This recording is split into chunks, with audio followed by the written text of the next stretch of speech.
Hello students, today we are going to start a new chapter, that is chapter number 12, A Tale of Two Bags. So this story is about two plastic bags, Rim and Jim. So by reading this story we will get to know about their adventures.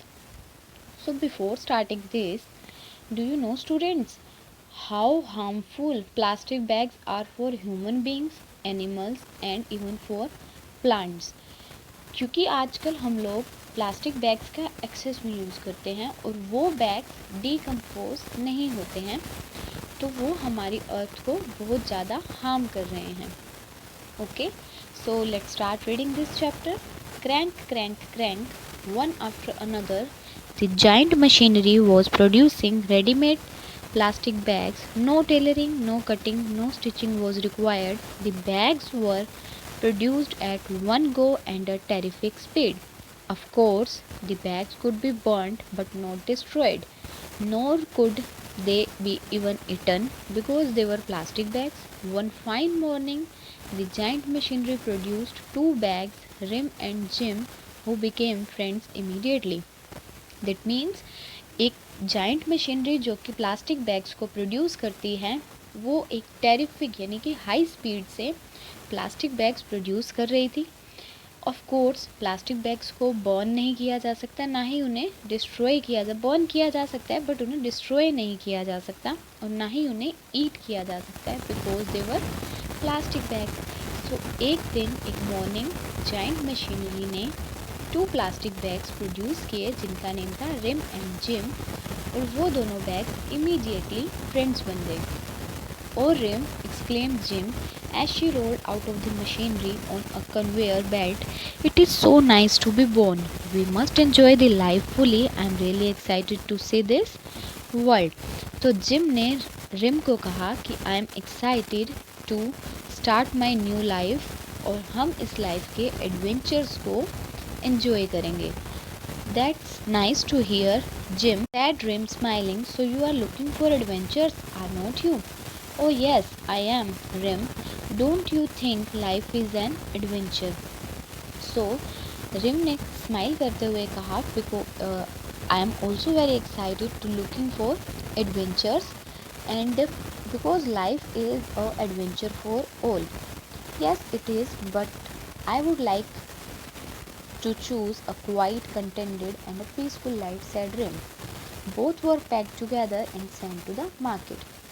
तब rim ने कहा कि मुझे एक quite peaceful life चाहिए और फिर उसके बाद उन दोनों को पैक कर कर मार्केट में सेंड कर दिया गया. They reached the hand cart of a fruit seller. तो फिर वो दोनों बैग्स एक फ्रूट सेलर के हैंड कार्ट पर पहुंचे. Oh here's a person who loves adventures, thought Jim when she heard the foot sound of a motorcycle. तभी Jim ने एक साउंड सुनी, मोटरसाइकिल की फुट साउंड. उसे लगा कि ये पर्सन एडवेंचर्स को बहुत पसंद करता है. The next moment Jim jumped into the fruit sellers hand and before Rim could utter anything Jim was off the fruit sellers hand cart. तो नेक्स्ट मोमेंट ही जिम को जंप करके फ्रूट सेलर्स के हैंड में आया. और इससे पहले कि रिम कुछ भी अटर मीन्स कुछ भी बोल पाता, तो जिम को फ्रूट सेलर ने उस मैन के हाथ में दे दिया फ्रूट्स डालकर. Meanwhile, Rim waited quietly in the queue to be picked up.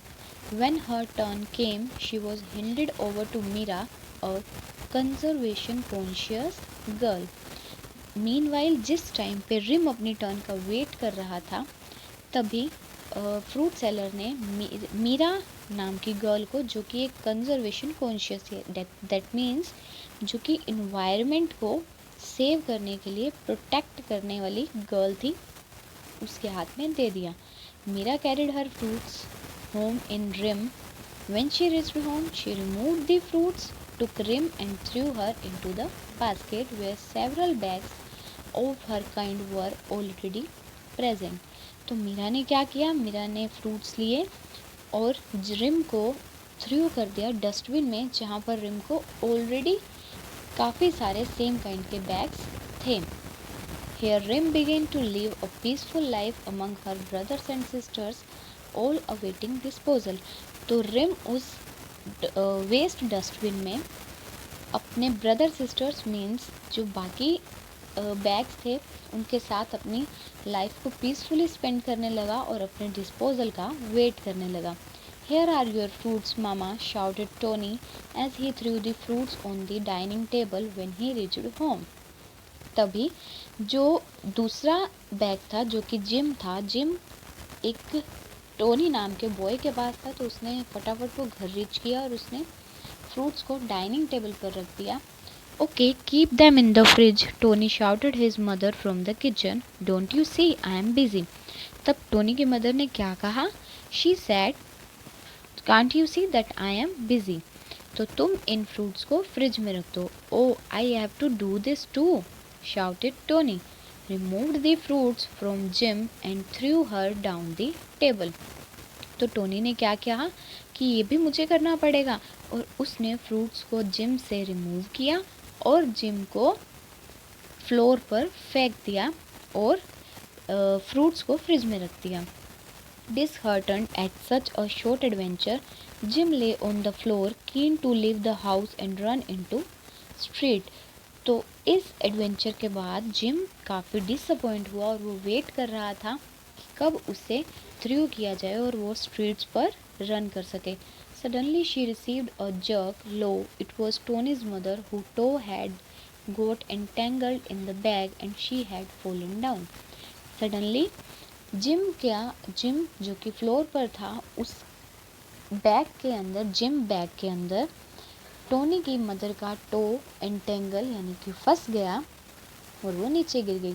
When she recovered and saw Jim, she screamed, Tony, could not you throw the bag into the waste bucket? तो जैसे ही उन्होंने recover हुई तो उन्होंने Tony को कहा कि तुमने इस बैग को अभी तक डस्टबिन में थ्रो नहीं किया. She got up rubbing her bag and went back into the kitchen. तब वो अपनी बैग को रब करते हुए खड़ी हुई और वापस से किचन में चली गई. But she herself did not bother to throw the bag into the waste bucket. But still उन्होंने भी उस बैग को waste bucket that means dustbin में थ्रो नहीं किया. Later, Tony's 1-year-old sister Simi came crawling towards Jim. The pink color of the bag had attracted her and she wanted to taste her. तो उसके बाद Tony की sister ने gym के towards attract हुई और वो उसको ईट करना चाहती थी, टेस्ट करना चाहती थी. तो इसके लिए उन्होंने उसको अपने माउथ में पुट कर लिया एंड बिगेन टू च्यू हर और उसे च्यू करना स्टार्ट कर दिया. सडनली वो जो बैग था जिम उस गर्ल सिमी के थ्रोट में स्टक कर गया and she began to cry and howl. Tony's mother rushed in. When she saw Jim stuck in Simmy's throat, she screamed, Tony, I had told you to throw the bag away. Look what has happened. Will you do that now right away? क्योंकि वो bag Simi के throat में stuck कर गया तो जो Tony की mother थी उन्होंने स्क्रीम करते हुए कहा कि क्या तुम इस बैग को थ्रो करोगे. She pulled Jim out of Simmy's mouth, threw her on the floor and picked up Simmy to console her. तो उन्होंने उस बैग को सिमी के माउथ से पुल किया और वापस से उसे फ्लोर पर फेंक कर सिमी को कंफर्टेबल फील करवाने लगी. अगेन जिम ले crumbled on the floor. Horrified at what she had gone through and seen, she could easily have suffocated Simi. तो जब जिम को वापस से फ्लोर पर फेंका गया तो वो डर गया क्योंकि उसे रियलाइज़ हुआ कि वो Simi that means the Tony sister को सफोकेट कर सकती थी. सफोकेट मीन्स उसके थ्रोट में, उसके गले में स्टक कर जाती तो उसे प्रॉब्लम हो जाती. It was only when the maid came the next day that Jim was picked up along with other wastes and thrown into the waste bucket. तब नेक्स्ट डे जब मेड आई तो उन्होंने उसको पिक किया और waste bucket that means dustbin में throw कर दिया. Oh no, muttered Jim as foul smells hit her, but it was not long before a sweeper collected her along with other waste and brought her into a street. तो जैसे ही उन्होंने उससे एक waste bucket में throw किया तो Jim ने कहा oh no this is such a bad smell. उन्हें बहुत बाकी जो वेस्ट था उसकी स्मेल बहुत गंदी लगी, बट उसके थोड़े ही टाइम बाद एक स्वीपर ने उसे कलेक्ट किया और स्ट्रीट्स में ले गया। So students, rest of the story we will read in the next part of the same chapter.